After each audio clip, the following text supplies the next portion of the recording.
કારણ કે પોત નિયમોમાં ચોરી જારી મોજ જુગાર દારૂ અને જીવ હત્યા આ છોય નિયમો પાળે એટલે એક જીવન આપણે જીવન જીવવાની સાચી આપણને એક આનંદ આવે એટલે સરસ વાણીમાં પણ આપણે વાત કરી કે પ્રેમનો પ્યાલો હરિરસનો પ્યાલો મારા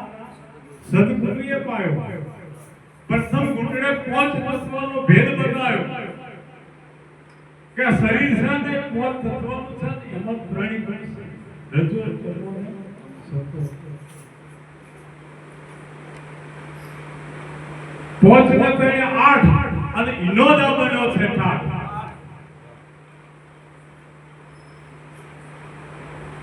પછી બીજી ટૂંકમાં કહ્યું કે બીજા ઘૂંટડે નાત જાતનો ભેદ સમજાયો કોઈ કેવું નાત જાતના કોઈ એમ કે હું દરબાર છું ક્ષત્રિય છું વૈશ્ય કે શૂદ્ર છું પણ તું તારા શરીરે ગમે તો ઓગળી અડાડી દો કે તું કોણ છે આ તો પાંચ તત્વનું શરીર છે એટલે નાત જાતનો ભેદ ગુરુ મહારાજ આપણને સમજાવે પણ કયો એ ગુરુ મહારાજના સાનિધ્યમાં જઈએ તો આ ભેદ સમજાય ત્રીજા ઘૂંટડે ઘટ ભીતરમાં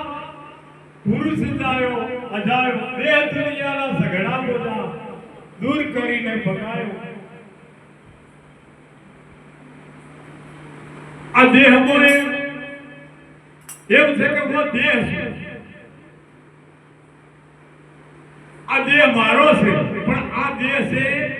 પાંચ તત્વ એમાં તું કોણ છે એની હાથી સમજણ તો થઈ જાય આ ભક્તિ એટલા માટે કરવી પડે કે હું કોણ છું અને ક્યાં જવાનું છે આગળ પણ સરસ વાણીની રજૂઆત થઈ કે સૂરજ ઉગ્યા પછી અંધારા ના થાય એવા ગુરુ ગોતી કે પેલા ભગલે હંસલાનો સંગ કર્યો કાગડે બગલાનો સંગ કર્યો કાગડે કોયલનો સંગ કર્યો કાગડો કોયલ બની જાય એવા ગુરુ ગોતીએ એટલે સંગ જો પારસમણીનો જો સંગ થઈ જાય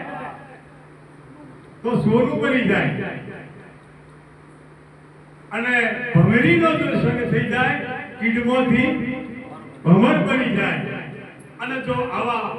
ભક્તોનો સંગ થઈ જાય તો ભક્ત ભગવાન બની જાય આવા સંગ જેવી સોબત સંગત એવી સોબત છે એટલે સરસ આપણને સંતોએ દિશા બતાવી છે પણ આ બધું તો જોડવું હોય તો મનુષ્યતા રહે